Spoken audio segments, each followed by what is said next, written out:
Yeah, please go ahead. Okay, all right.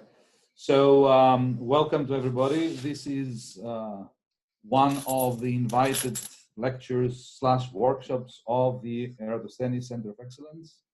The ERATOSTHENES Centre of Excellence is one of the teaming projects that is been created in Cyprus for the last round of the teaming widespread call.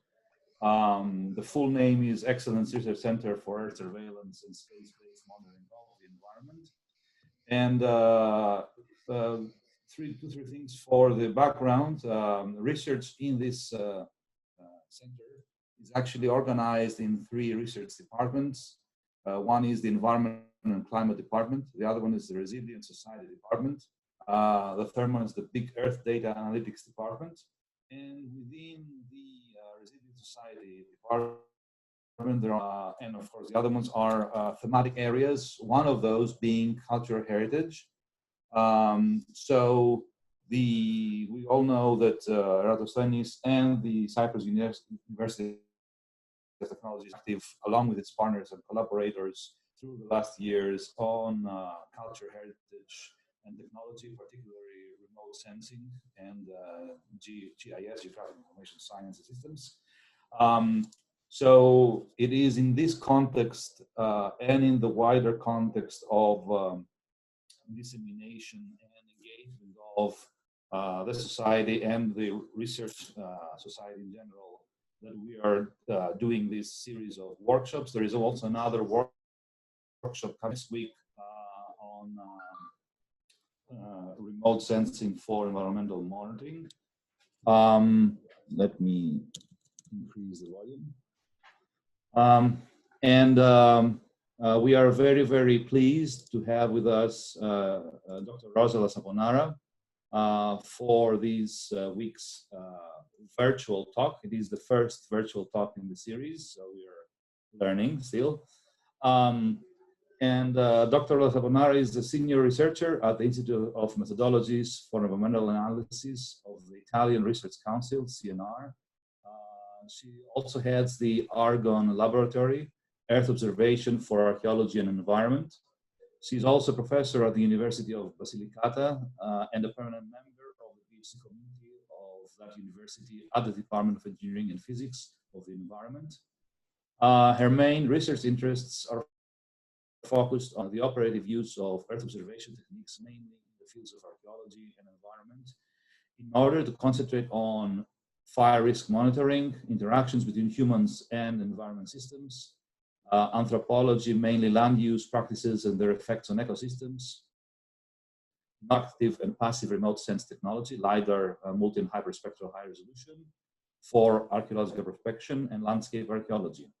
At CNR, she has been responsible for 2 research commitments. One is on integrated earth technologies for archaeology and landscape archaeology. And the second one was environmental transformations induced by human activities by using remote and in situ data analysis. She has initiated and currently chairs interest group remote sensing for natural heritage of the European Association of Remote Sensing Laboratories, ESL, in cooperation with and supported by UNESCO.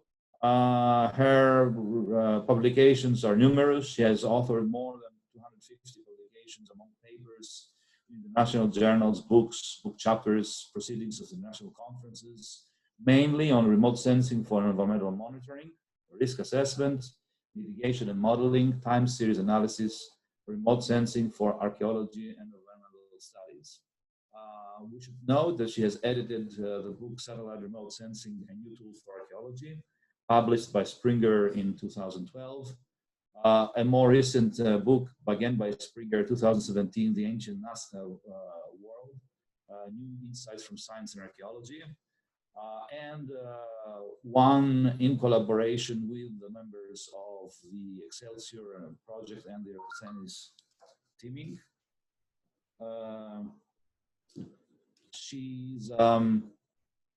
So this one was remote sensing for archaeology and cultural landscapes, best practices across Europe and the Middle East.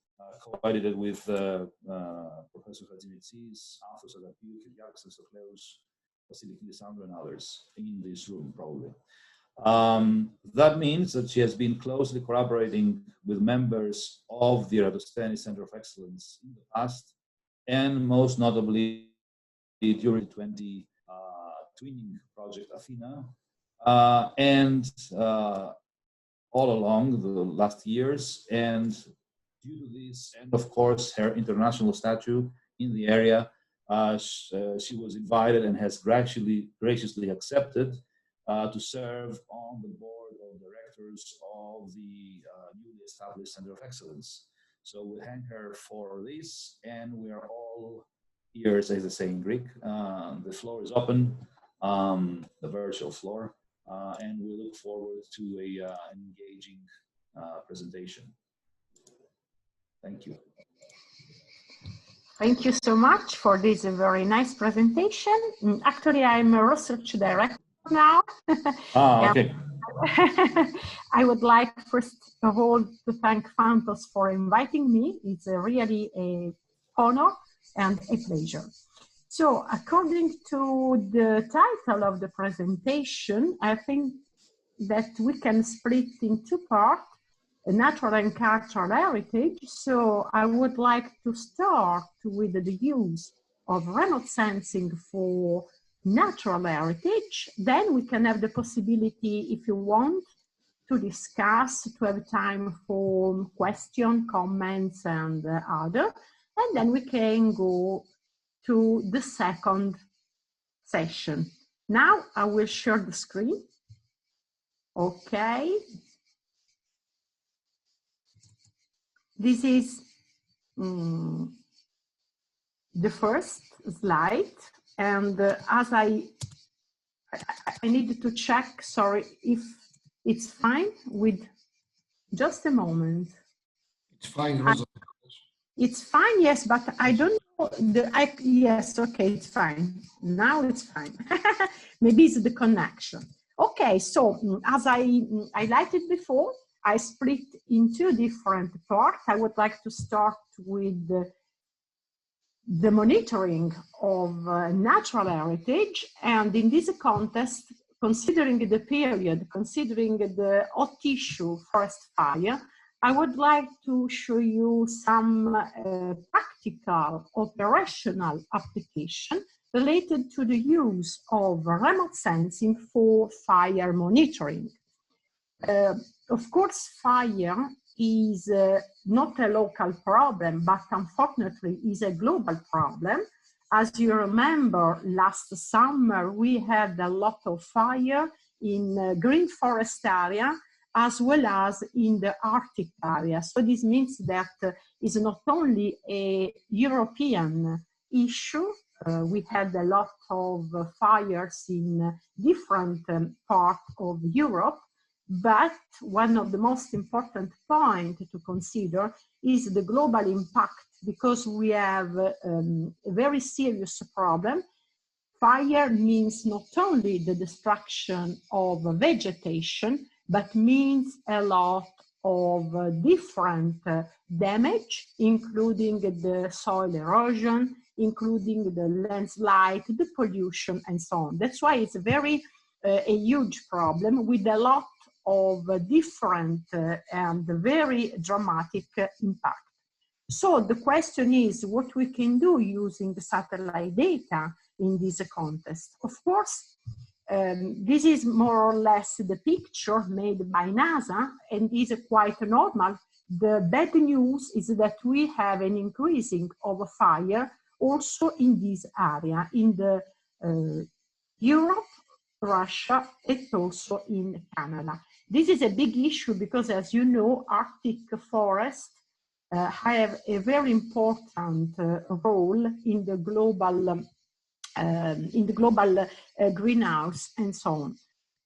What we can do, it's of course also related to what is the problem that we need to face. This is just to provide you some example of the impact of fire in some countries in Europe: Portugal, Spain, France, Italy, and Greece.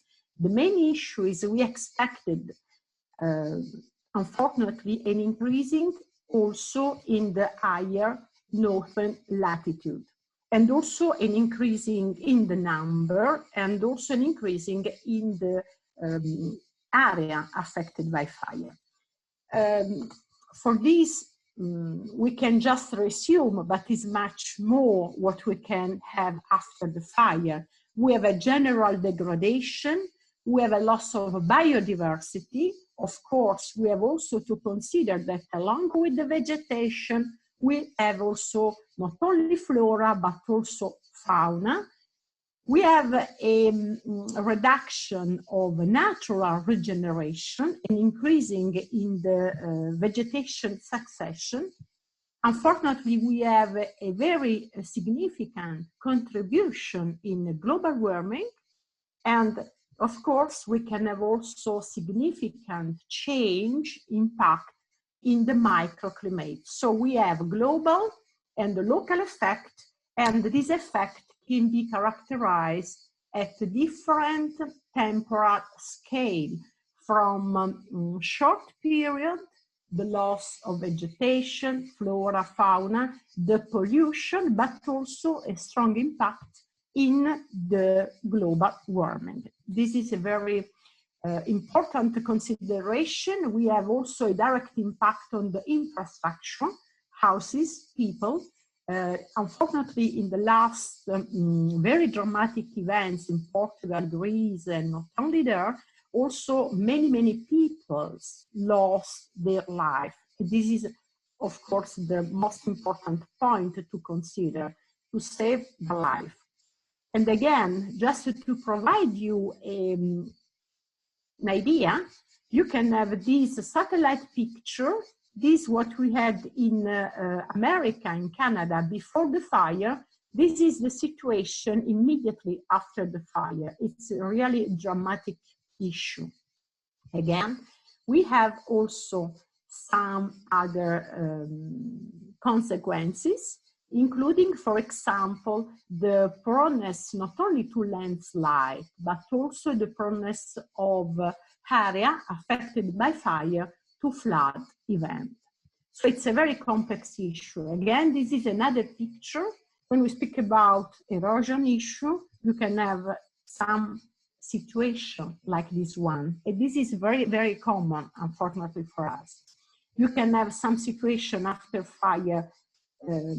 We have these increasing in landslide, because, for example, also in Italy, we have summer fire, and immediately after fire, we have the rain season. This means that after the fire, you have a loss of soil that can create a serious problem, not only with the erosion issue, erosion process, but also with landslide. Again, this means a lot of damage.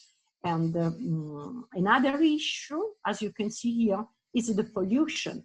What was absolutely clear for long time, that the global situation relating the pollution into the atmosphere was more or less similar to the northern hemisphere with the industrial activity, but we had for a long time the similar amount of emission also in the south hemisphere. That means that really forest fire can impact in global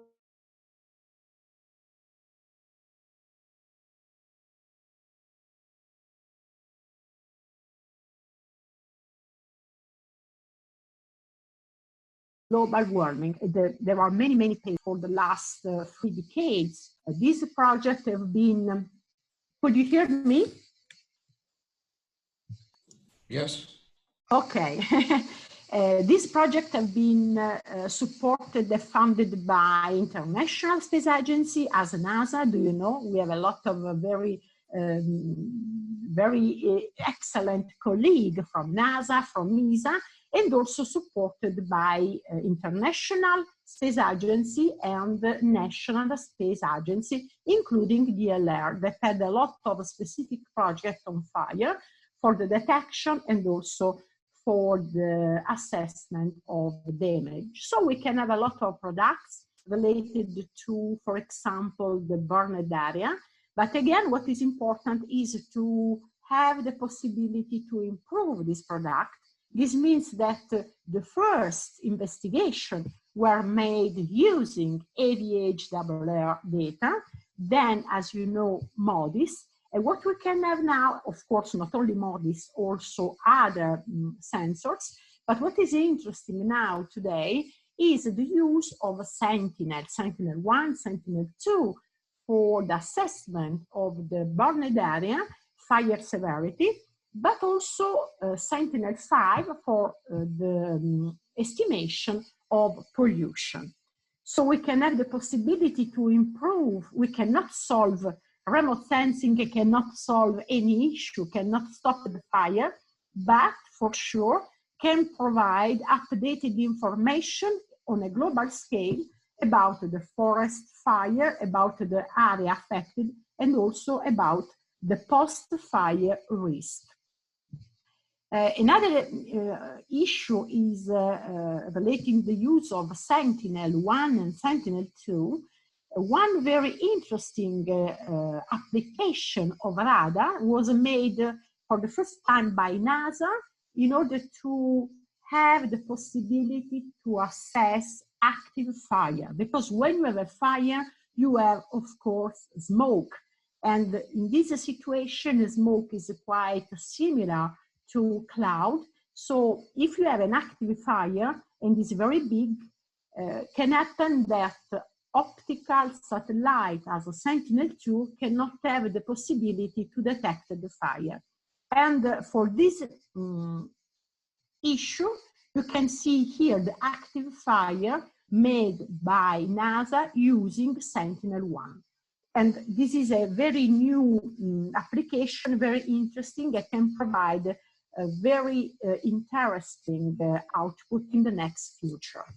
Again, another very interesting issue is that we can have the possibility, as you can see here, to compare the MODIS spatial scale with the Sentinel-1 spatial scale. So we can move from 1 kilometer to 10 meters. This is very, very important because we need to have multi-scale in space and time.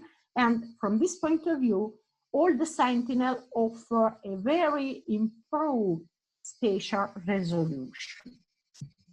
But now I would like to provide a real example on the operational use of satellite data for fire monitoring. We made this experience with the Protezione Civile of the Basilicata region. And of course, we made some papers, some patent, and also a specific book that is in Italian, because of course, the main point is also the technological transfer from research to the society. And for this point of view, it's very important to provide them a very, not scientific, but divulgation material in order to provide really evidence of the advantages and, of course, disadvantages of the use of remote sensing.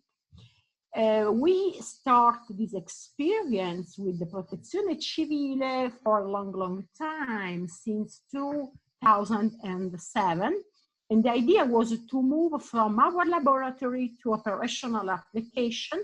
And what we try to do in the last 15 years is to have the possibility to test the new sensor, to test the new products, the new data.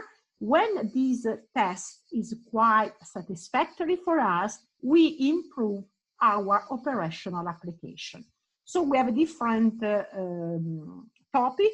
We provide daily a danger map. At the end of the summer, we provide the estimation of burned area, including fire severity, and also the relationship between the impact of fire on hydrological risk. But this is very operational. I will show you now some examples. Of course, the idea was to use not only satellite data, as you know, because the estimation of fire risk is a quite complex issue, and we can integrate satellite data with ancillary data, for example, the fire catalog, and also with the meteorological data, including also meteorological forecasts. And we can use for different purposes. For estimated some potential dynamic scenario, fire danger or fire risk, the detection of active fire, and of course, the effect of fire. Moving from laboratory to society, of course, is not easy. And we try to make step by step. So at the beginning, we developed a model for the estimation of fire danger, only using MODIS data. Then we improved this MODIS data with Landsat TM, because Landsat TM can provide very detailed information about the fuel mapping. I will show you some example now. Then we improved the methodology, also including the meteorological data and forecasting.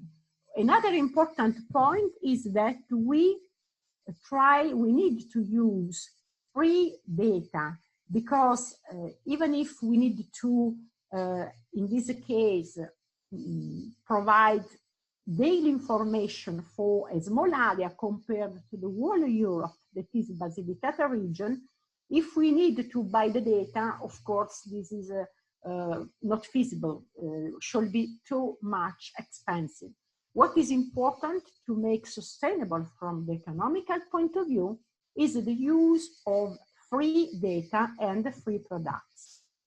That was the main reason, because at the beginning, we used the meteorological forecast made available from NOAA, and then we modified the model using European data based on ACMWF, at the beginning using Cosmo 5. This means that we had the meteorological forecast at 5 kilometers, and in the last years, we have the possibility to use Cosmo 2, that is a strongly improved compared to the first one, because we move from 2 kilometers to 5 kilometers.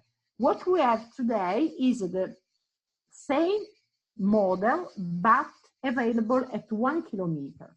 And of course, this is very important because we have a very heterogeneous environment, landscape, ecosystems, and we need to improve as much as possible our estimation to have the best data available. And now we are testing the use of Sentinel-1 and Sentinel-2 in the estimation of fuel map. Just to provide you an overview, what we are operational doing for more or less the last decade, more than, is the estimation of fire susceptibility. We made this map every day, and we put on the Protezione Civile website, but we made more now. We made the estimation at the municipality level, and we send, if we have high danger risk at the municipality level, the system automatically send the email to the major, because in Italy, the Protezione Civile is organized, just to be short, in this way. We have a national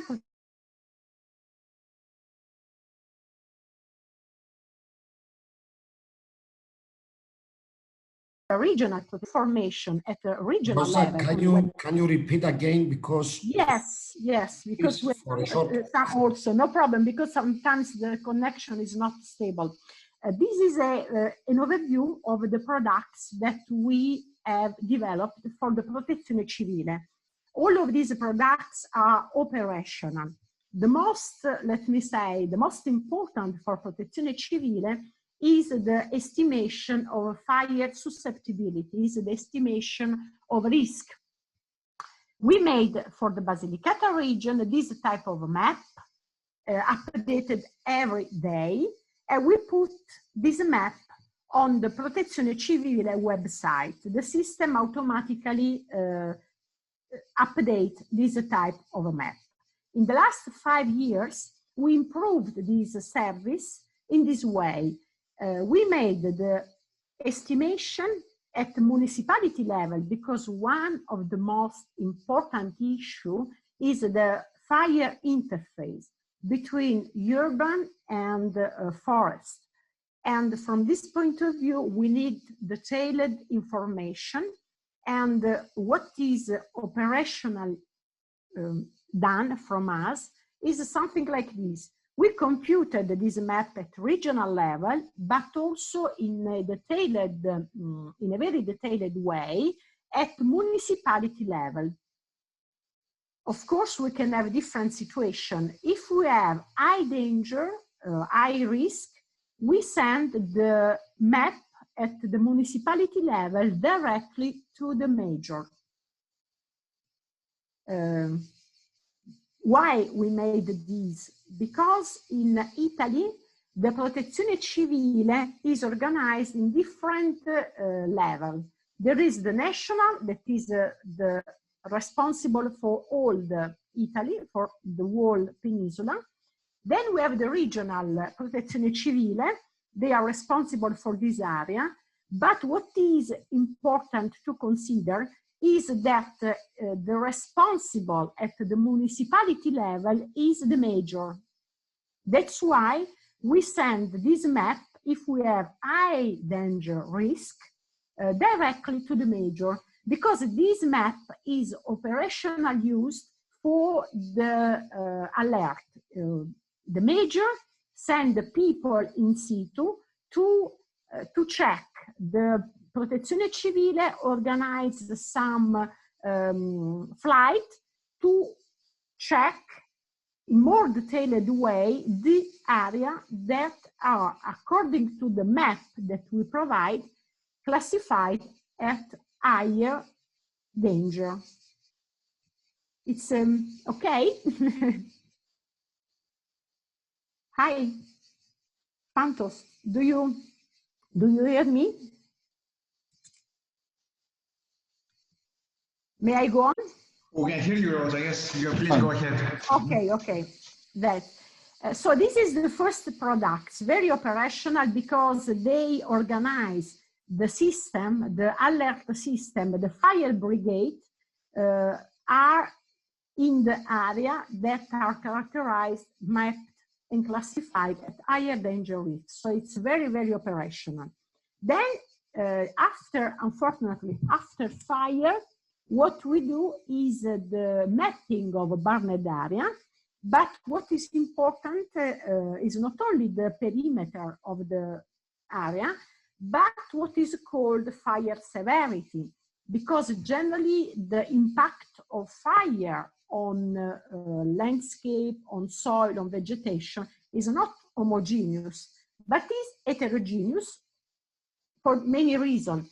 First, because the environment is heterogeneous, and then, of course, the fire behavior depends on the fuel, depends on the topography.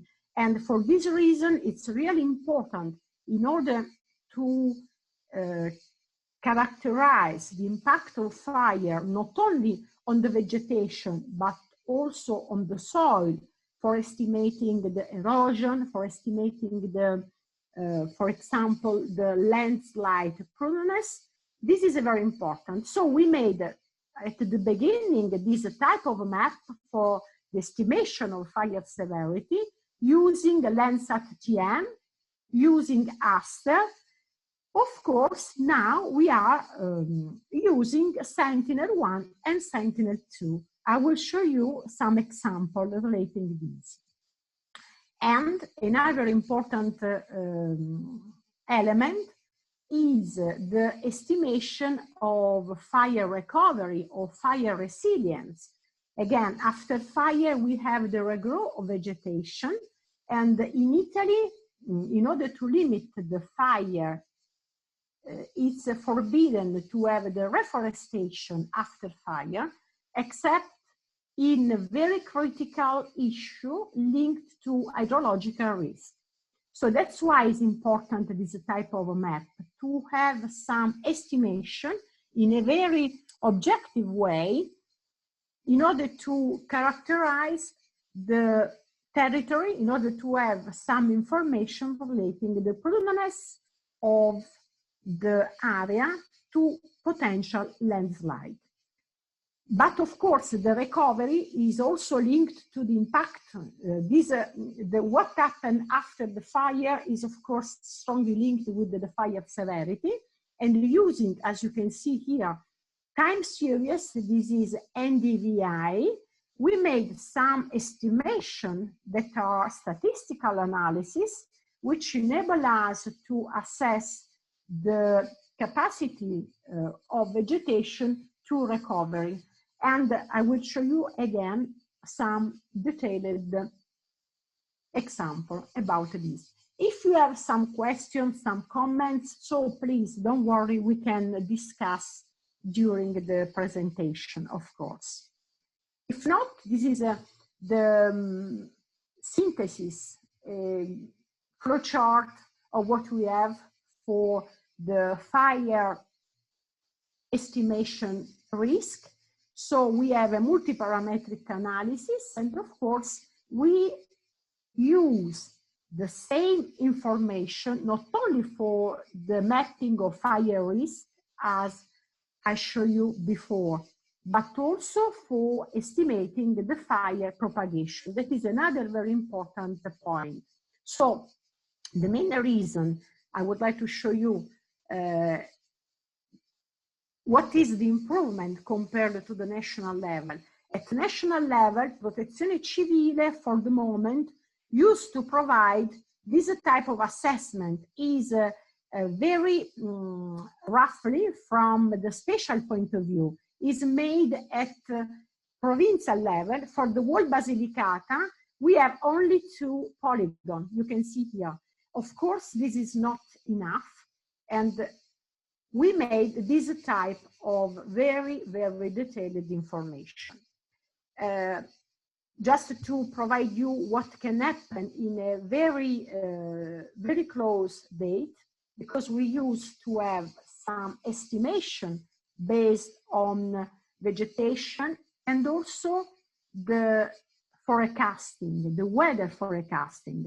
And for example, if you compare what we have these, the 16th of August and the 14th of August, you can see that in only 2 days, we have a completely different situation, because, for example, we can have also rain in August, and this means that we can have some very, very rapid variation in the fire susceptibility, because if we have rain, of course, it's not possible to have fire. So it's very important that the inclusion of weather forecast, especially rain, wind, and so on. This is an example of last year, but what we do, as I highlighted before, this is the Protezione Civile, the website, and this is the map we use. This is the map for today. As you can see, we have the possibility to characterize the different area, and in this case, for example, we send the alert directly to the mayor of the municipality. Another important point is not scientific, but is important because we need to be clear with the people, is also the use of the legend. From the scientific point of view, is not relevant, But when we speak with the people, with the normal people, including the Protezione Civile, is really important to use the same code. For example, red, orange, yellow, and green. We have something, if you know, there is EFIS. EFIS, is the European, made by JRC, is a Copernicus product. In EFIS, you have not 4 danger level, but you have 6 danger level. We have the same level, but to be coherent with the Protezione Civile need, we rescale our danger level to these 4 levels, because for them it's much more easy. It's important because for different risks, fire, weather, landslide, they use in any case 4 different danger levels. That's why we selected these 4 and we use exactly the same colors. Just to provide you what we need what is the main input of our map, we need to have the statistic analysis of the previous fire. We update these from 1 year to another. We need to have the DTM, of course, some information related to the vegetation in terms of fuel types and model. I will show you now some example. Information relating the burned area, because generally if you have a fire, the area is generally much more prone to be affected by fire again, because you have an increasing amount of fuel, of dead fuel. And then, of course, another important point is the inclusion of human factors, because as you know, in Italy, in Europe, and generally speaking is quite common, the statistics provide information relating to the fact that fire is not a natural risk, but fire is a human, strongly connected risk, because is the human behavior. Sometimes can be an accident, but generally speaking, we have the 19% in a global scale of fire that are strongly linked with human factors. So this is another important aspect. So we can characterize these as static index because they cannot change from one fire season to another one. We have these made at the beginning of the summer, and then every day our map is updated using NDVI, satellite data related to the state of vegetation, moisture, stress, and also meteorological parameter. This is the statistical analysis of fire catalog. This means that we have generally fire much more in this area. This is quite common, it's not our approach. What is important, if you have this you need to consider all of these different aspects. Just to provide you some example of fuel type.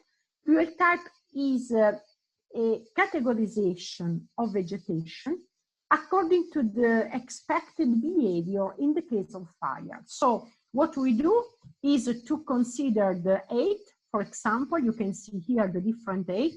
And another important parameter, just to provide some simple information about the difference of a vegetation map and fuel map, is, for example, the age of the different vegetation and the compactness. If we have closed canopy, open canopy, the behavior of fire change. And this is a very important parameter for fire behavior. Of course, there are some references, sometimes are made for this specific ecosystem. Starting from the 70s, we had the different classification for Canada, for USA, And less recently, but as you can see, Prometheus project and some updated, we have also some reference, some fuel type for the European ecosystem. So we have, for example, the fuel type 1, that you can have the percentage of cover and the type of vegetation, and so on. So we can move from fuel type 1 to fuel type 7, considering the different type and the different geometric characteristic of vegetation. And this is a very, a summary, let me say. So we start using MODIS, we assess, we estimate NDVI, greenness index for MODIS.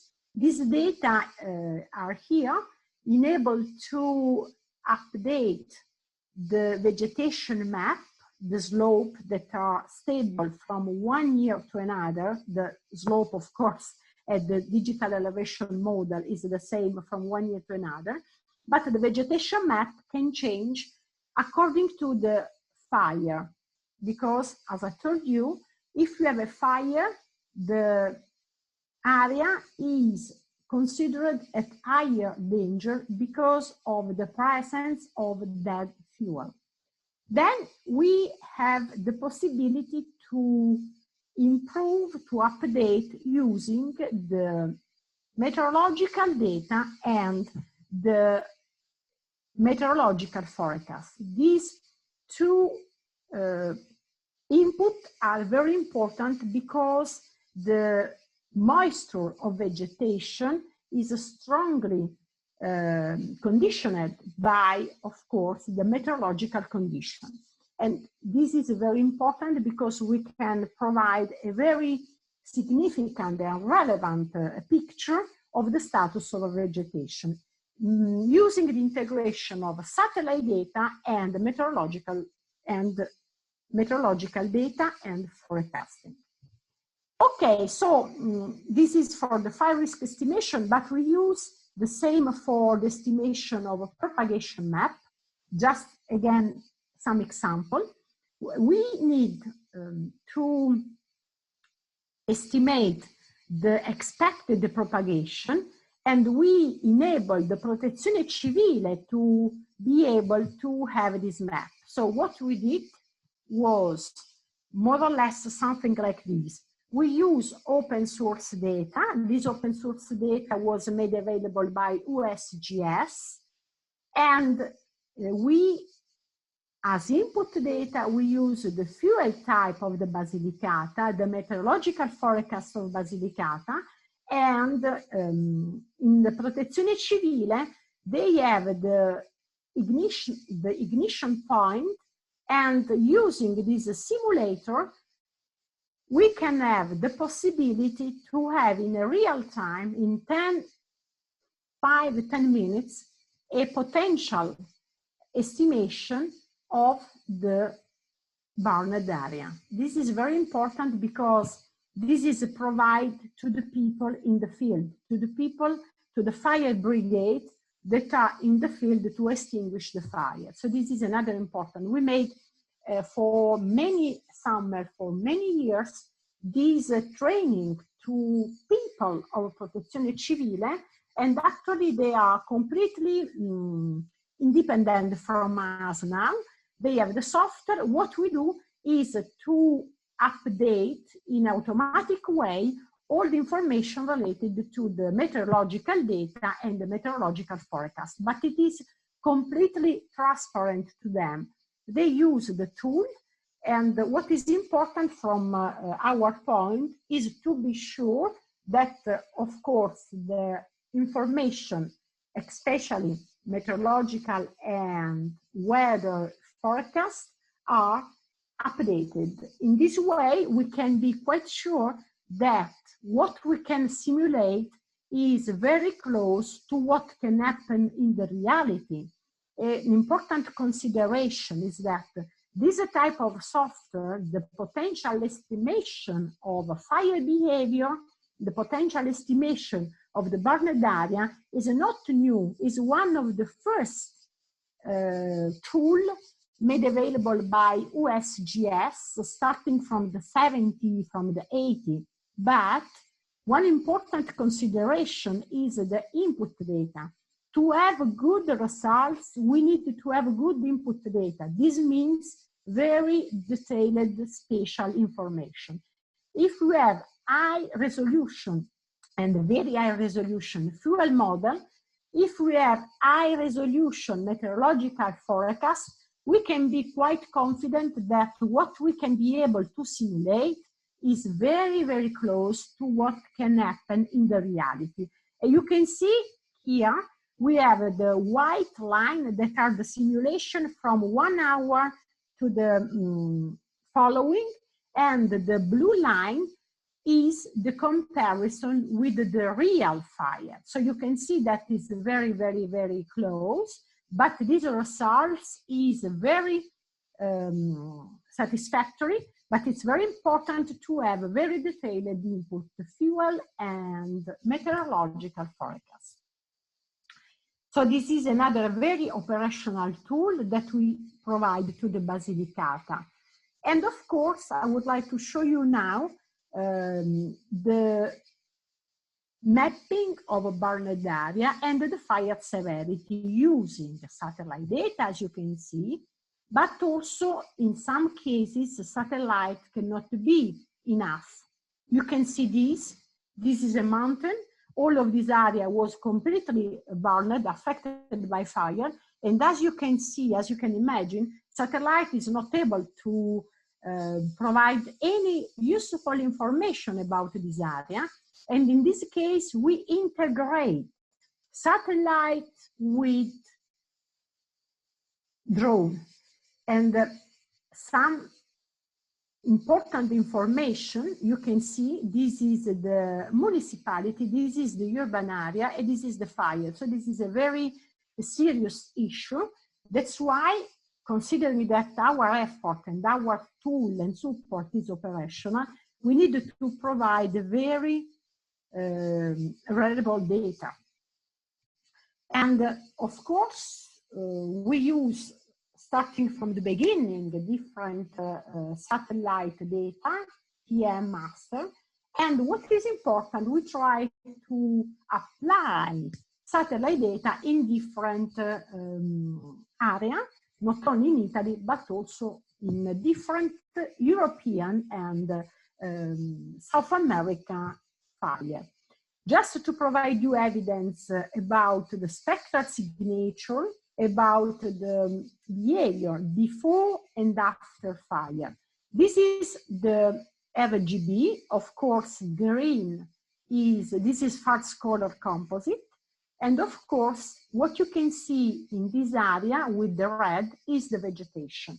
This is before the fire, and immediately after the fire, you can have a completely different signature because of fire. So we can have the possibility to map the area affected by fire.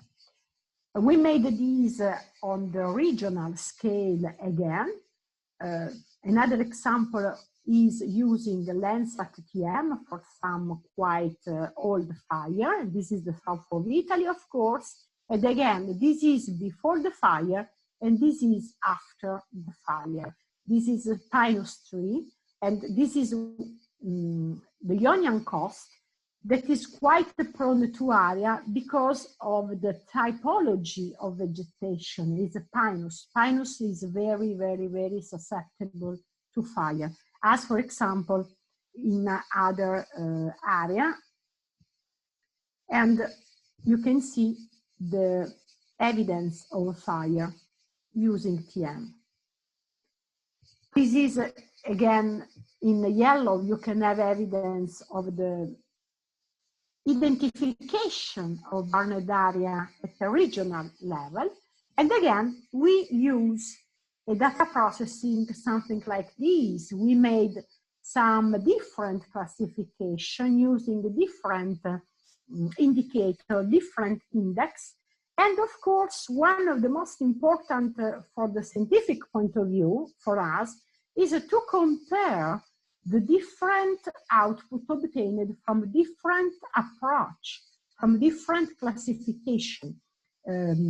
Our scientific interest is, above all, to check the output that can be obtained using unsupervised classification, because this means that we can develop a tool that can be much more general, that can be applied in different areas without the need to have the region of interest or without the need to have some fixed thresholds. But of course, this is a challenge. This is what we are still today working on, moving from TM to ASTER to Sentinel-1 and Sentinel-2.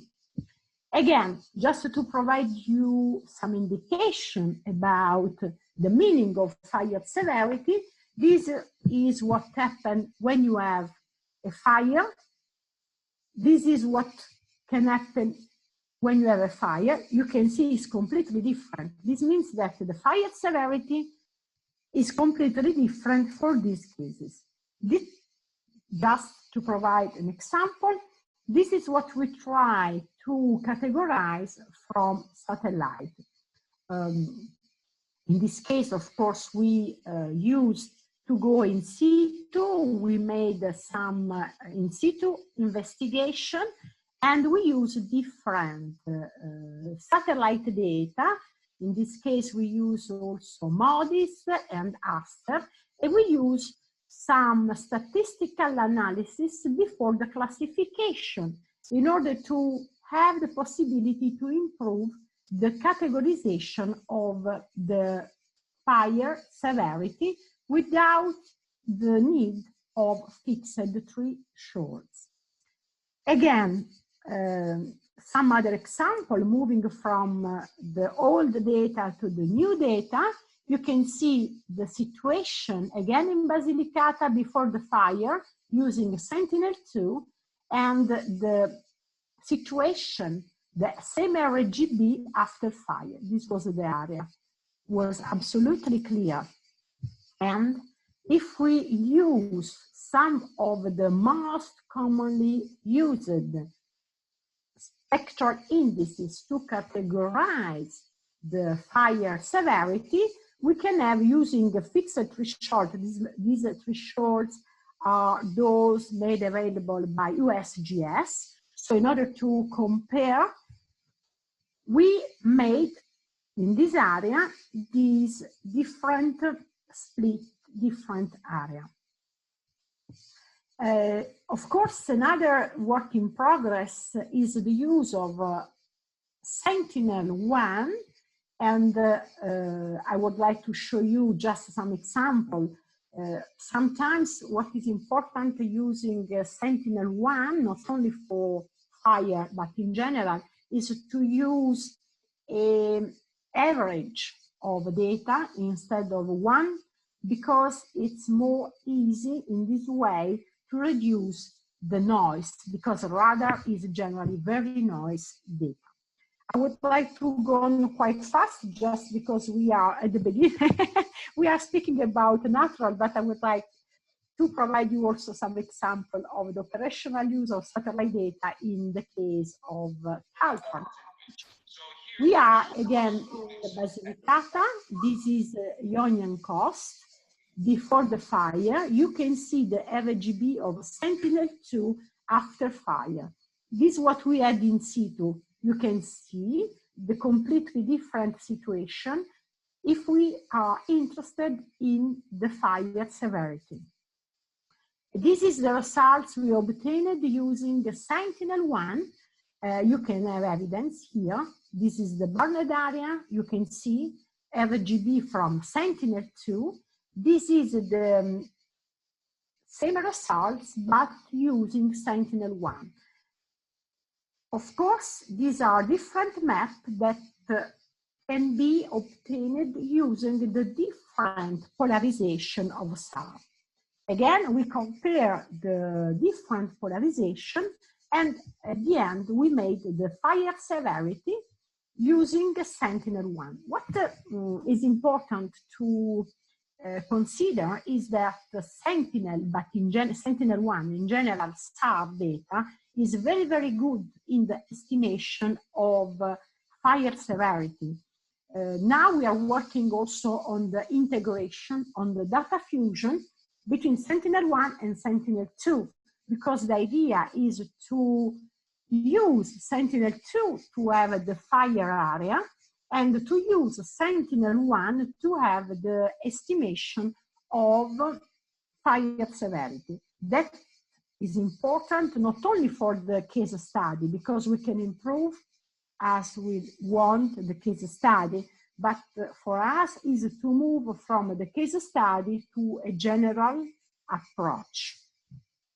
Now I would like to go quite fast to provide some example relating to the use of time series for the vegetation recovery on the fire resilience. We use some statistical analysis, fractal, power law, and so on.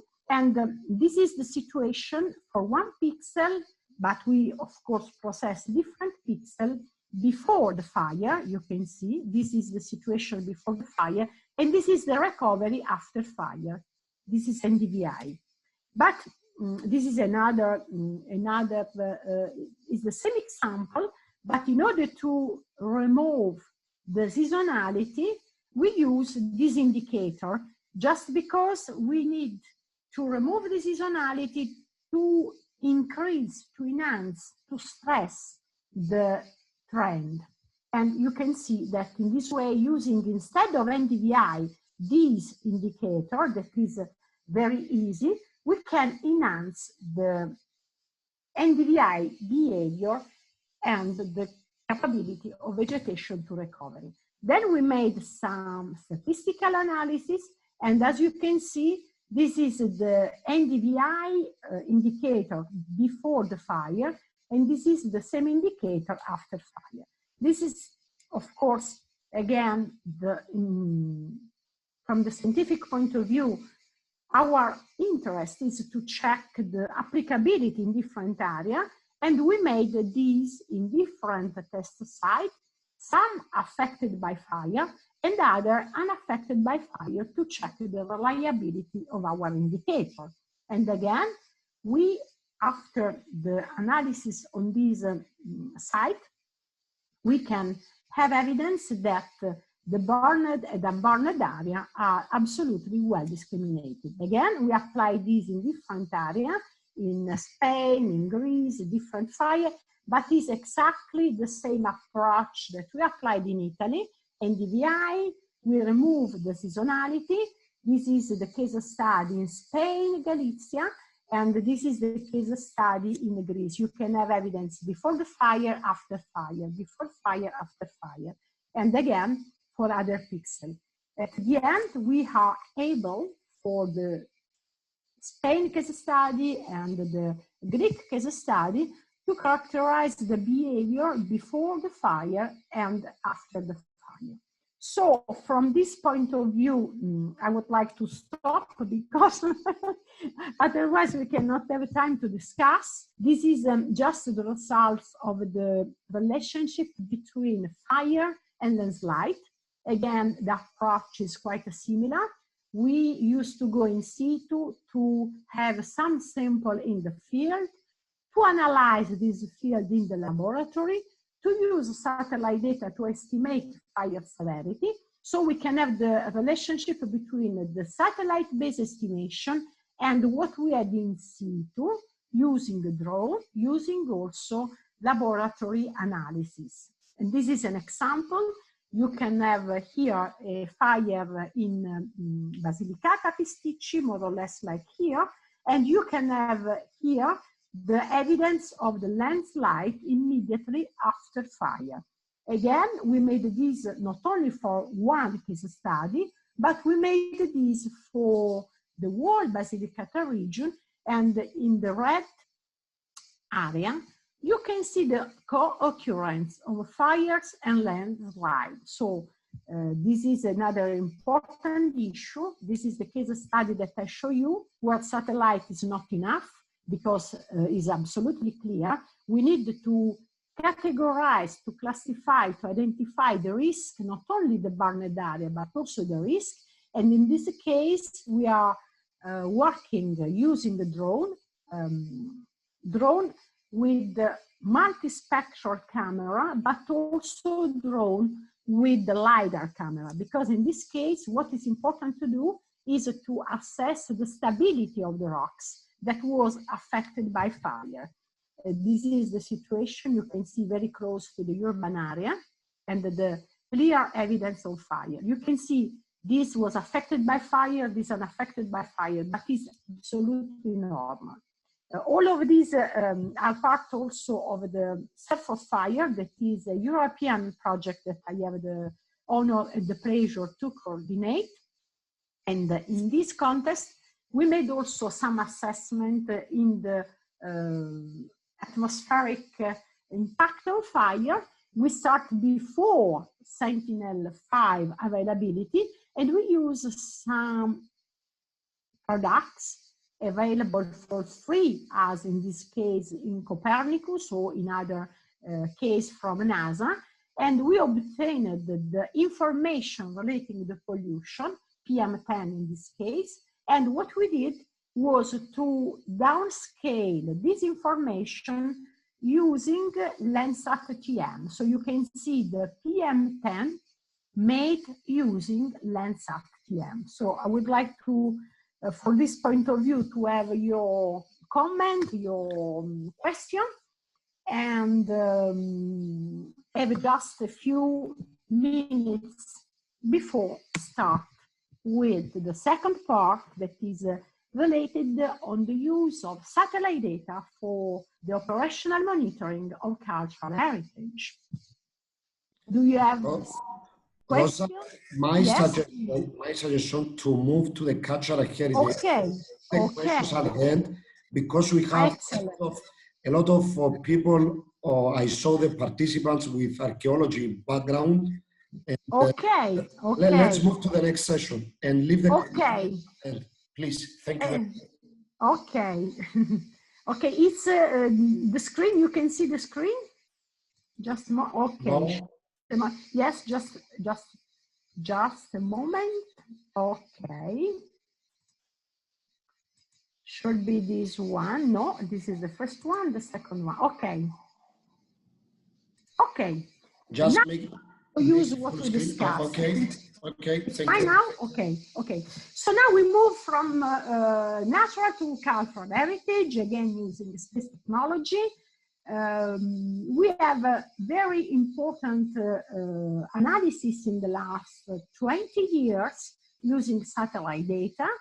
And we can say that what we expect today to improve these results, again, is to use an integration of different sensors, and integration in the temporal scale, a multi-temporal investigation, and if possible, to have a multi-resolution, because we have the need to identify very small area. And when we deal with, for example, archaeology, what we need to identify are very subtle signals that are linked with the presence in the subsoil of, for example, a wall, or in this case, pits and ditch, which can provide some effect here in the geophysical parameter, in the growth of vegetation, and also in the color of vegetation. This is more or less what we expect if we have some varied wall. We expected to have a vegetation that is much more stressed compared to the neighboring area. And on the contrary, if we have some pits and ditch, we expected to have much more vigor, and so the possibility to discriminate the pits and ditch compared to the neighboring area. This is quite similar, but the geophysical parameter is different if we have a bare soil. In this case, we have the vegetation. in the case of bird soil, we can have the possibility to detect the buried wall or the buried ditch in the case of difference in moisture content from this area to the neighboring area.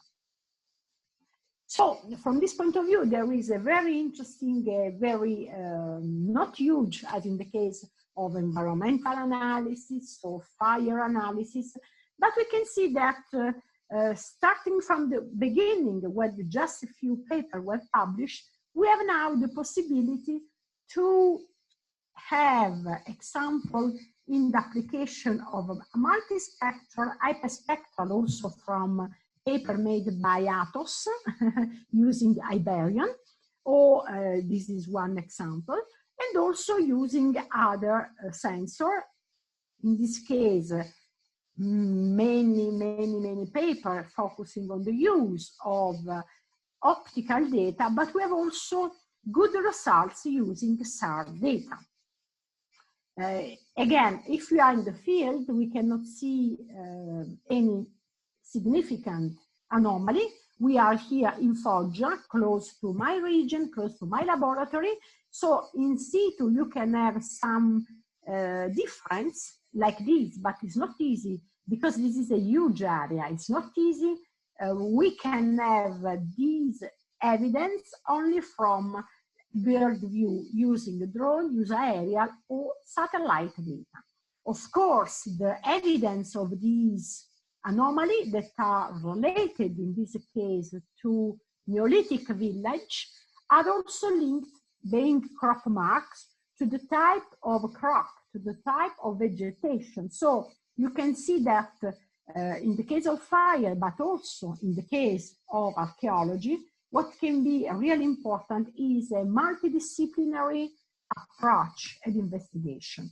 Because of course, what we can see from satellite is an integration of different signals, the state of the conservation, what we have buried, but it depends also on the soil and depend also on the type of vegetation. So from this point of view, it's really, really important, if possible, to have a very rich integration of different backgrounds.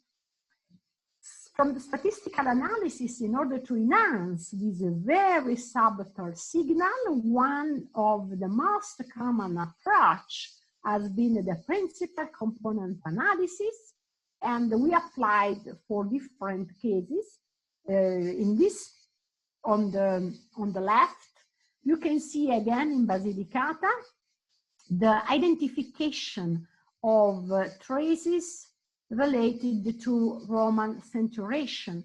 In this case, we used the very high resolution data, and we applied the principal component analysis to the different spectral channel, and we obtained some component. And in particular, the first component is just an average. The second component generally can provide an enhancement of what we have here. This is the comparison using the panchromatic multispectral channel, and this is the output we obtained using the principal component analysis. So we were able to enhance the archaeological feature. But another application of a principal component analysis is also in the multi-temporal domain for the monitoring, because again, another important point is the discovery, but is the preservation. We are in Peru. This is a subset related to Nazca line. You know, Nazca line are cultural, very fragile cultural heritage, because they are just some sign obtained removing the material in the desert, adding material or removing the material. So if you go there, you destroy completely this line that are UNESCO heritage. In order to check, in order to develop a very easy methodology for the multi-temporal monitoring, we have multi-temporal data And we apply the principal component analysis, in this case, not in the spectral domain as here, but in the temporal domain. So using the same tool, we have the possibility to enhance the changes. And again, you can see the different component. For example, what is clear here is clear here, but you can have also evidence of other traces that were related to the anthropogenic impact and was a damage for this area. So we can have the possibility to monitoring using satellite data from Potenza, this beautiful cultural heritage in the South America. But of course, we use also to go there. Of course, the principal component analysis can be applied for other scope, other anthropogenic pressure to cultural heritage, as for example, the looting. Looting in archaeology is generally the illegal excavation. Again, we can provide this information for different typology of human impact. For vandalism, the destruction, looting, this is Peru again, or also, for example, in general, we can say anthropogenic pressure. This is Giza, well known. You have on one side the desert area, and on the other side, you have Giza. So this means not only the destruction of the landscape, that of course it's it's enough, because this is one of the most famous archaeological area in the world, and you have these. The main problem is that urban area so close to cultural heritage can have very dramatic impact for many other reasons, not only for the destruction of the historical landscape, but think about the pollution, these intense, these so compact area, urban area, create pollution, but also this is a very, very pressing issue in Egypt. The changes in land use land cover linked with the urban sprawl, as in this case, but also in the changes of crop in land use land cover change, means that we have a different use of groundwater, and unfortunately this means that along the time, this excessive use of groundwater creates problem not only to the stability, but also to the conservation, because we have serious problems with the different level of table water. And these strongly impact the heritage in Egypt, not only in some cases, but is a general issue, quite common, is a national issue. It's very important. But if you would like to go a little bit back to what is immediately evident from satellite, is again the looting, illegal excavation, something like this. We developed again a multi-temporal analysis that is based on the use of spatial statistics and then unsupervised classification. I would like to highlight that we use similar approach for cultural heritage and for fire, because in both of cases we need to highlight some anomaly, subtle anomaly. That's why we can apply quite similar approach, because in the case of fire, as in the case of looting, we need to enhance very, very subtle signal in the spatial domain. That's why we have a good, very interesting results applying a very similar methodology for the identification of the different level of fire severity, and again for the identification of in this case also urban sprawl, but in this case the looting. Just we try to apply this because this special analysis enable us to better characterize the spatial anomaly. And in this way, we can apply in different areas, moving from Middle East to Italy and also to Peru.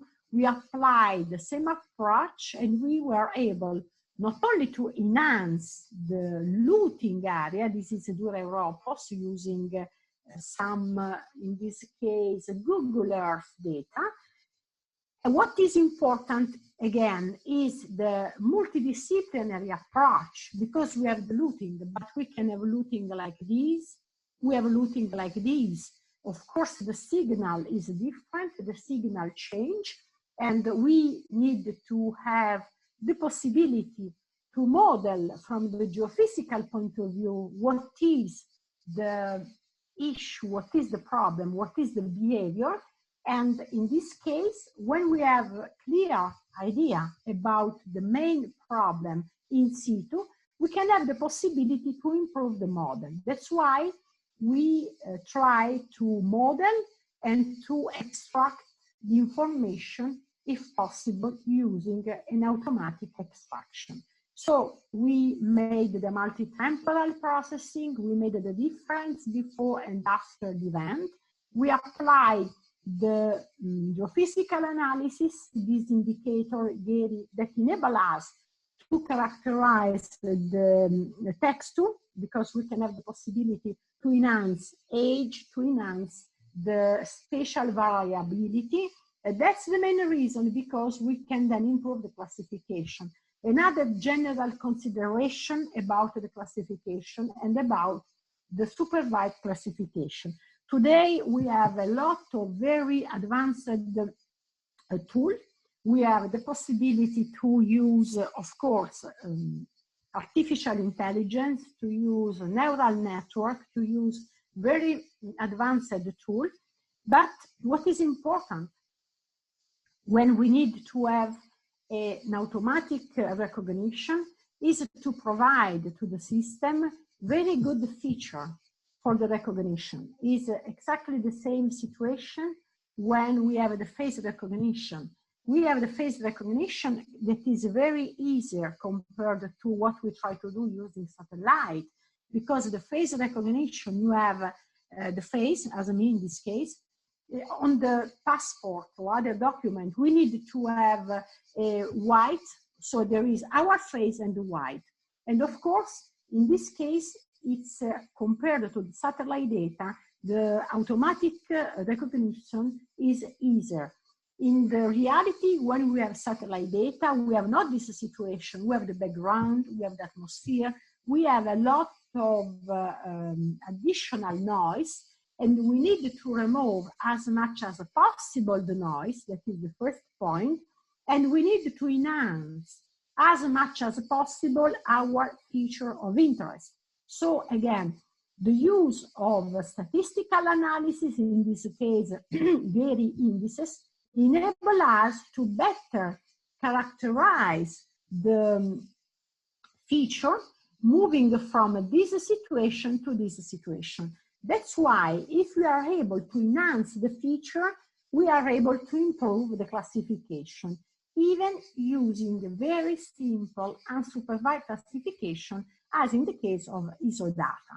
So the main point for both cases, supervised or unsupervised classification, is as a preliminary mandatory step to enhance as much as possible your feature of interest. Then, if we need to have a supervised classification, to be sure to select very good feature to provide to the software, because of course, as you know, in the neural network and all the supervised classification, the feature are the basis for the knowledge of the software. So this is mandatory, because we can have good results if we are able to provide as much as possible feature enhancement and good feature as a region of interest. This is the result, just to show you. Of course, there are some classification. Of course, it was not possible for us to go in Dura Europos, but was easier to go in close to Nazca, where we have the Nazca line, also because we used to work there for a long, long time. All of these related to Peru are in this book. And of course, natural and cultural heritage are strongly connected.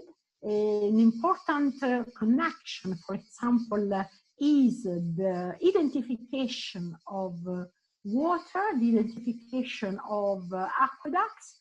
That was one of the primary needs of humans, starting from the Neolithic. When people moved from one place to another, they moved searching for water, searching for food. But during the Neolithic time, when the people had the first settlement, the first stable villages, as in the case of Puglia, Neolithic villages, but as in the case of Cyprus, the first point was the water availability. So if we are able to find the water, the paleo landscape, paleo channel, paleo river, or the ancient aqueducts, we can have very, very important information, can help us to identify varied remains. And we made this again in different areas, from Italy to Nazca. And I would like to show you this connection between the natural and cultural. This area is one of the most arid in the world, so the water was, and is, of course, a priority, but they decided to settle there for many reasons, because there was a long human frequentation. But was possible, and still today is possible, to have some villages in this area because of the pukios that are quite close to other technology, are horizontal wells that the Nazca were able to devise and to construct. So they identified the aquifer, the table water, and were able, as in other parts of the world, especially in the Middle East, to intercept this water and then to extract and to have this situation, these horizontal wells. So from our point of view, natural and cultural heritage, this is the area very, very arid today, as in Nazca time, and what was possible in the past to exploit the pukios to make this area different, to have a paradise. When the Spanish arrived here, were very surprised because it was completely desert, but in this desert they found a paradise of vegetation, fruit, and so on.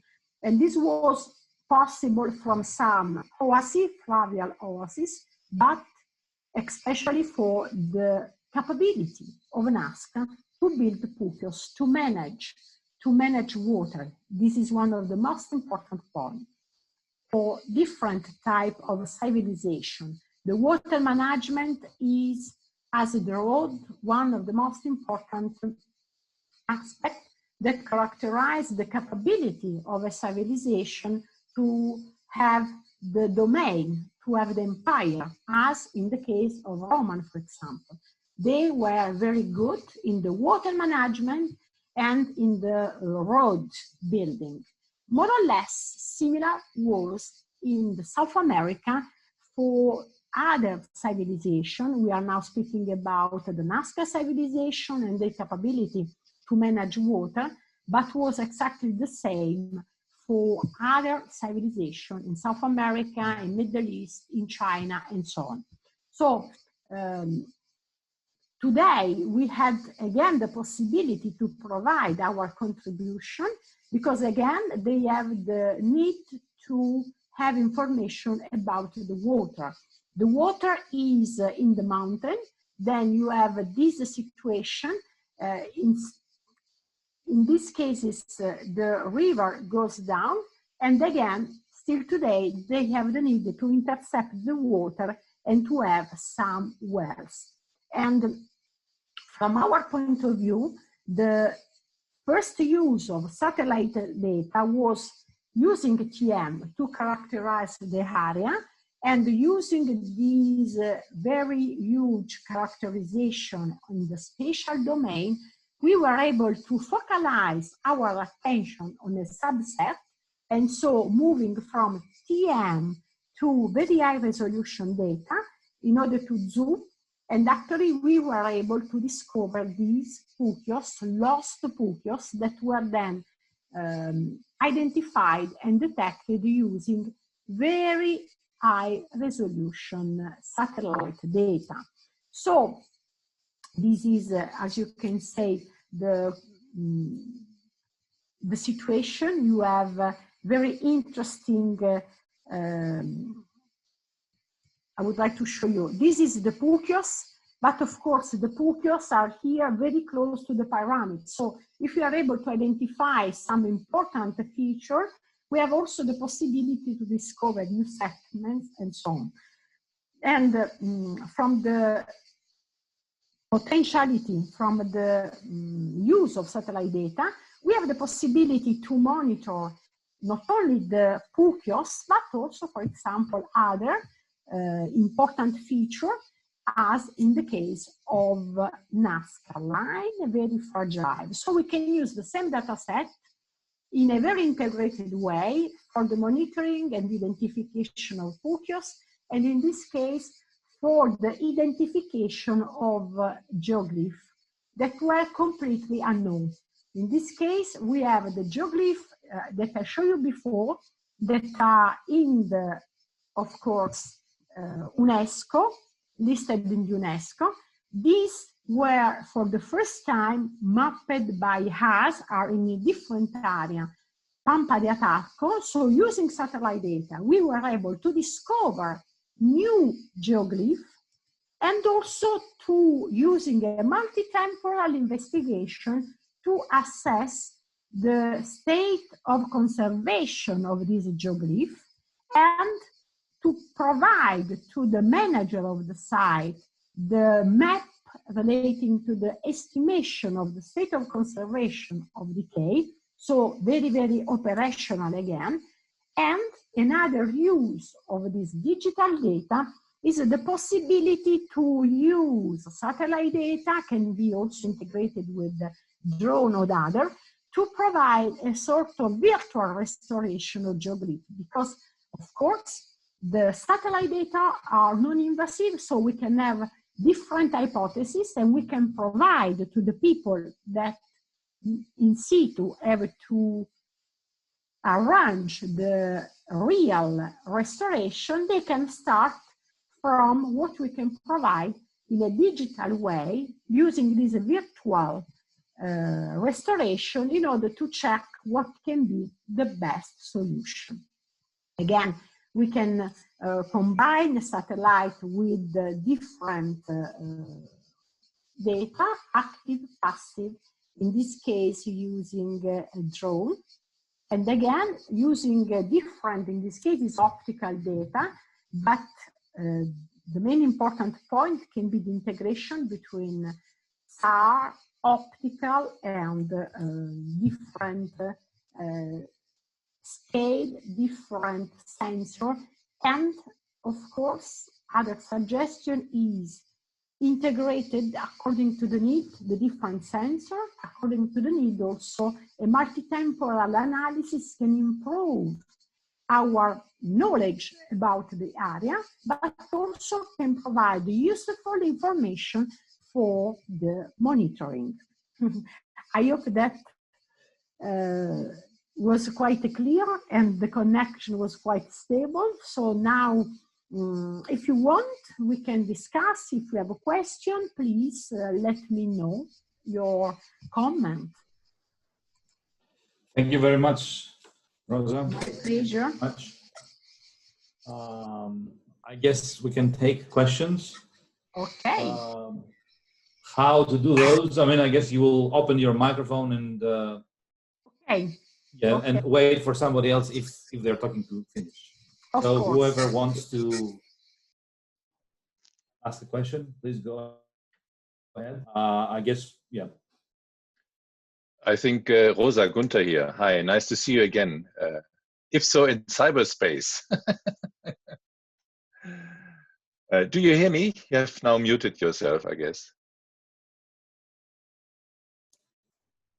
No, Rosa, can you reopen your microphone? Yes, yes. Hi, it's my pleasure. No, yeah, Rosa, many thanks for these two presentations. I will address specifically the second one on a more, let's say, overarching policy issue. You know that, especially by your Italian colleagues, archaeologists and World Heritage managers are very much pushing that this will become potentially also a Copernicus service. I guess you might be involved. Some colleagues might be involved. Kyriakidis, I guess, is also here involved from Cyprus' point of view. How you see, how can Copernicus support this kind of World Heritage preservation and ecology from your point of view? You mean Copernicus data or Copernicus? Copernicus data, or of course getting money for the services. Yeah. Yes. First of all, thank you for the question. We just published two papers. One is using Sentinel-2, and the second is Sentinel-1 for new discovery in Foggia. Of course, this is not completely new, but what was interesting is the multi-temporal investigation. Using Sentinel-1 and Sentinel-2, we are able to identify a feature of archaeological interest. This is very important not only for Foggia, because in Foggia we have a lot of data. We selected the Foggia as a study area because we can have the possibility to go in situ and to test the reliability. But what is important is that we can have Sentinel-1 and Sentinel-2 for investigation on a global scale, especially if we focus on water management, so paleo channel, paleo river, paleo landscape that are quite a big feature, and also if we focus on the identification of roads. So Sentinel-1 and 2 are absolutely excellent.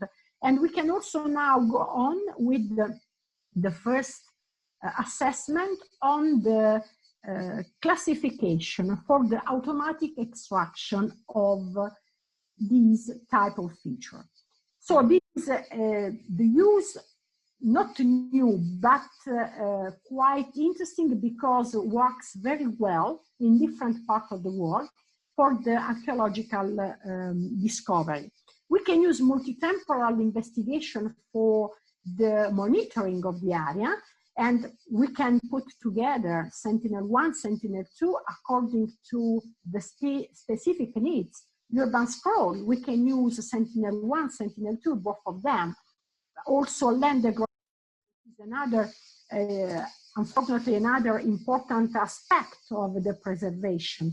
And the pollution, so Sentinel-5, so we can have a joint use of different satellite data addressed to the preservation, but also a different Copernicus products that can be useful for the preservation.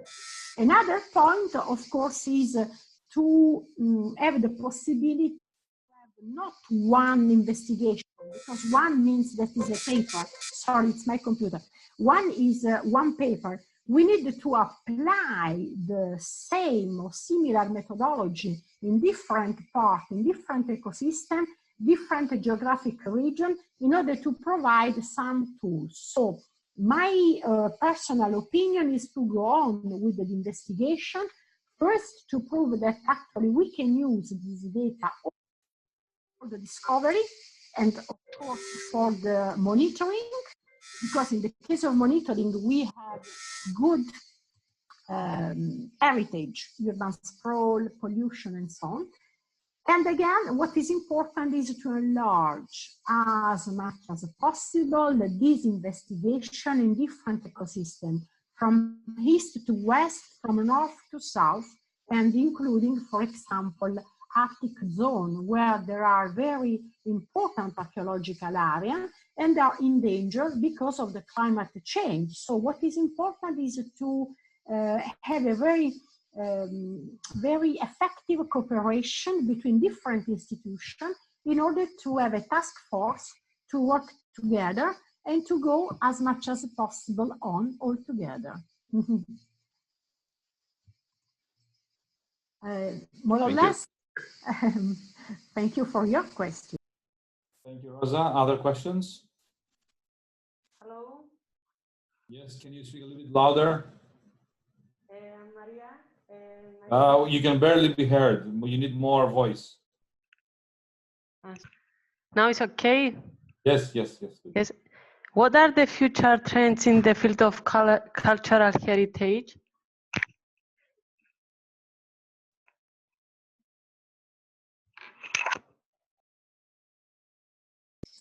Sorry, could you repeat the question? What is the Maria? Future trends in cultural heritage, I guess, with connection to remote sensing. Okay. Okay, of course, the trend is the integration. Actually, again, considering the Copernicus suggestion, this is very important also, especially for cultural heritage, because generally speaking, Copernicus suggested integration of different sensors, the integration of satellite and, of course, manned and unmanned aerial survey. And this is very, very important for cultural heritage. The integration of different sensors in order to have the possibility to exploit as much as possible the complementarity of different sensors inside what we have today inside of Copernicus and the data available today. But maybe in the next future, we can also think about the possibility of a specific, there are a lot of new possibility using low orbit satellite data. I mean, you have advanced technology that are generally known as nano satellite, very small satellite, like this, for example, this site. So the idea is that in the next future, we can have, because it's feasible from the economical point of view, these very effective, smart satellite in a huge number, and have a very detailed information for different issues and also for cultural heritage, for example. Okay, thank you very much. A couple of more questions, and then I guess we have to call it a day. Other questions? Phaedon? Yes. Okay, first I would like to express my sincere thanks to Rosa for the excellent presentation, and then for you for organizing this invited talk, and the rest of the team, Marios, Maria, and Eleni, and George. I would like to express my thanks also to our officer, Antonio Vencio, I saw on the list, from RIA, from European Commission, and the rest of the participants, and Kunder from DLR, and Noah, I saw also from participants from Noah. One question to Rosa. What do you think about, there is a big, a great need in Cyprus to use ground penetrating radar for in situ measurements for the detection of archaeological crops or any other materials on the underground level. Do you think that using radar images, there is a more possibility to improve the in situ campaigns from the archaeologists in Cyprus? This is the first part of the question. And the second part of the question is, how do you think that, is it any progress for people that they have a first degree in archaeology or a master degree in archaeology to getting more familiar with the benefits of using satellite remote sensing for their campaigns? This is two questions. Thank you very much. Thank you for your question. Relating the first, you mean GPR, geophysical. GPR, yes. Excellent. I thank you very much for your question, because I speak about the integration of different sensors, but actually it's very, very important, the integration of satellite, but also, as you highlighted, the GPR, because we can have something like this. This is our approach, for example, in Peru, in Foggia, in other area, because what we need is to investigate a huge area. It's not possible to use a GPR, but we can use satellite data to identify potential area, and then we can go in a very, of course, in a subset, in a very small compared to the huge satellite data, and then to check using GPR or magnetic or other geophysical prospection in order to assess the reliability before the excavation. I totally agree with you. This is a very important part. My laboratory is made of different people with a different background. A lot of them are geophysicists, are people who used to work with the GPR, magnetic, and so on. And this is very important.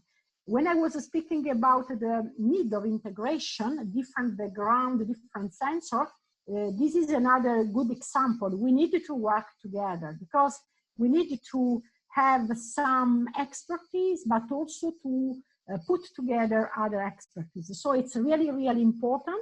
And what is generally done in the so-called rescue archaeology before some infrastructure, we need to have information about what is present, what is in the subsoil, so we can have this joint and integrated different tools, different data.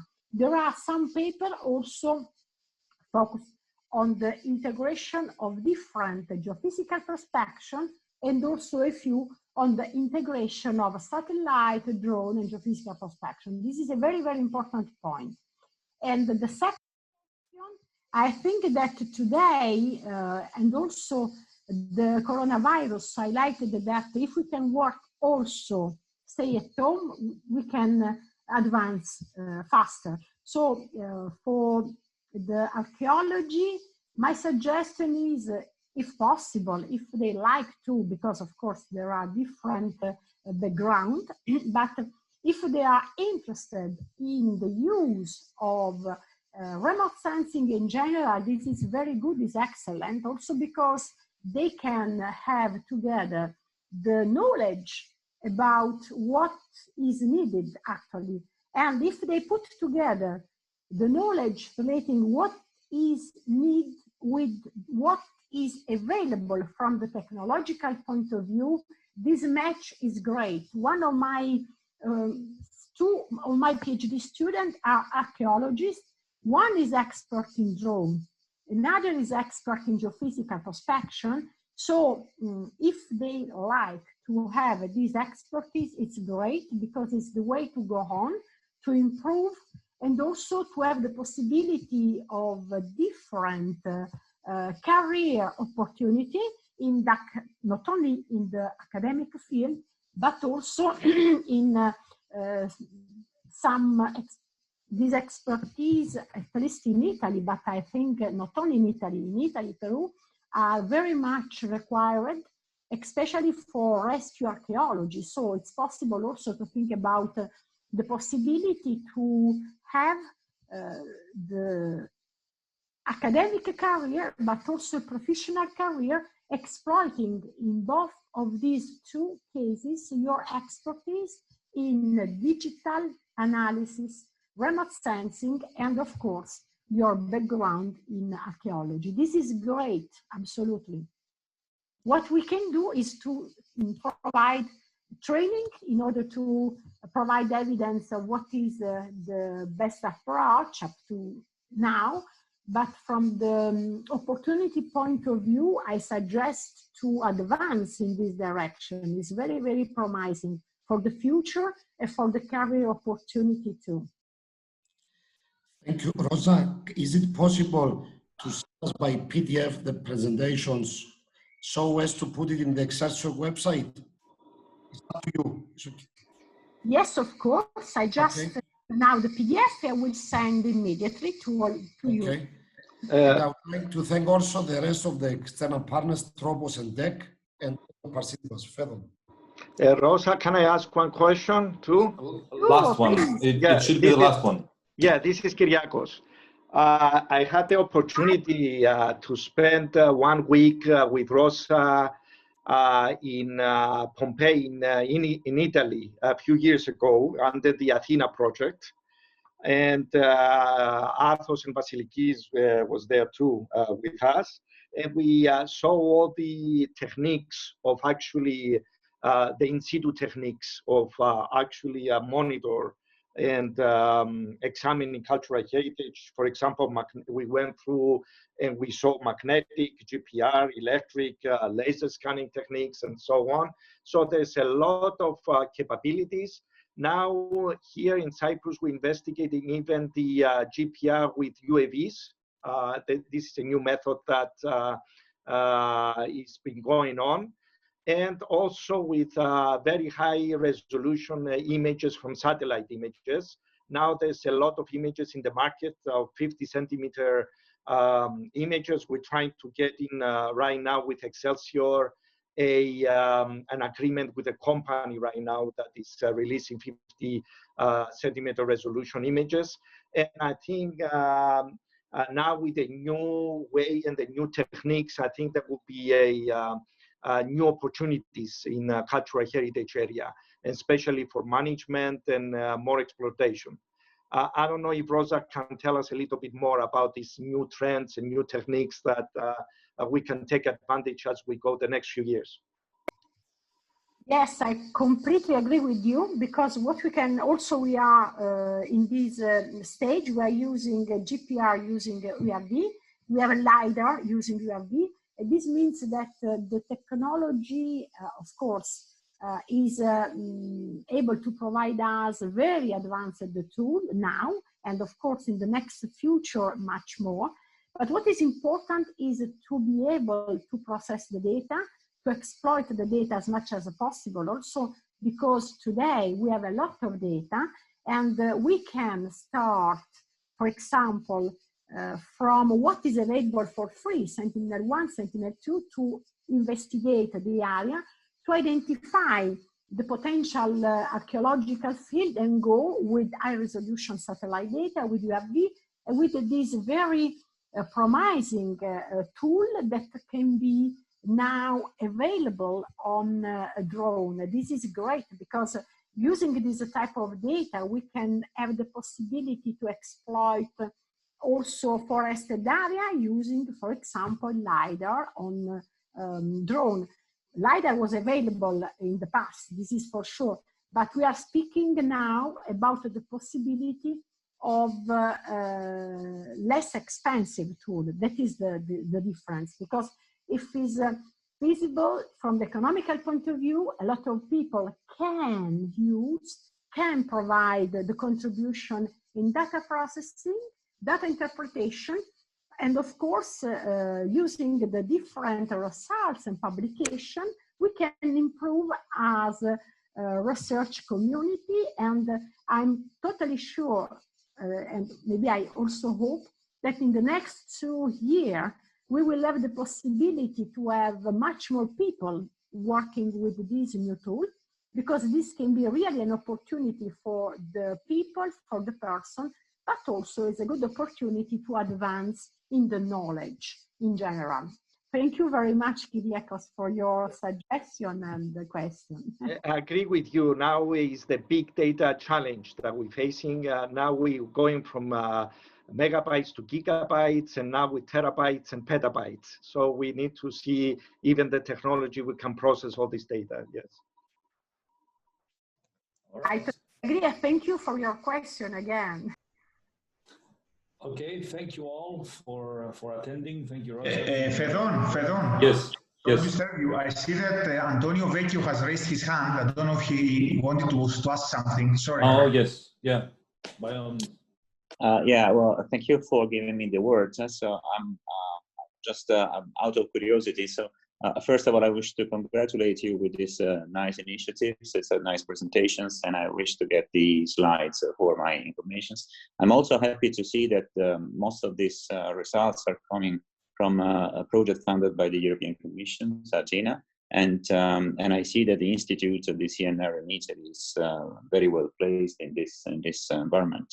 Out of curiosity, so Ms. Lasaponara referred to statistical methods like principal components analysis and supervised learning techniques as advanced methods. And so, to my knowledge, these are kind of old technologies in a way of speaking, became commodities right now. So I suppose that Mr. Lasaponara is referring to some evolutions that they've done on this data. And I would be, just out of curiosity, I would like to know more about what they have done with this methodology, so for data clustering or data labeling.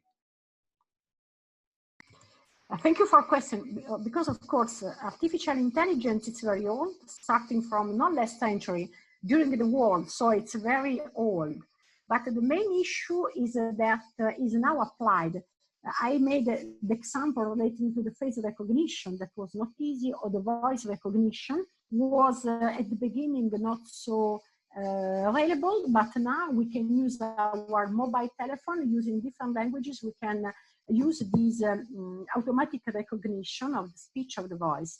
And again, it's not new, but the main point is to move. That was the title. Thank you for your question. The main point is to move from laboratory to application, to operational application. And the voice recognition, the face recognition are just some examples. So the technology is very old, but we have a very good results because face recognition, voice recognition have been applied for in a different way. Also, many investigation. In the case of satellite data, the main point is to exploit these technology, not because they are new, but because they are powerful. But it is a little bit much more complex because we have noise data. We have to deal with the reduction of different type of noise, not only if we are working with the sound data, because if we are able to improve the feature, exactly this is the main goal. If we are able to improve our data set, to reduce the noise, to improve the feature, we can successfully use these artificial intelligence that are not new, but are new, let me say, if applied in the field of remote sensing data.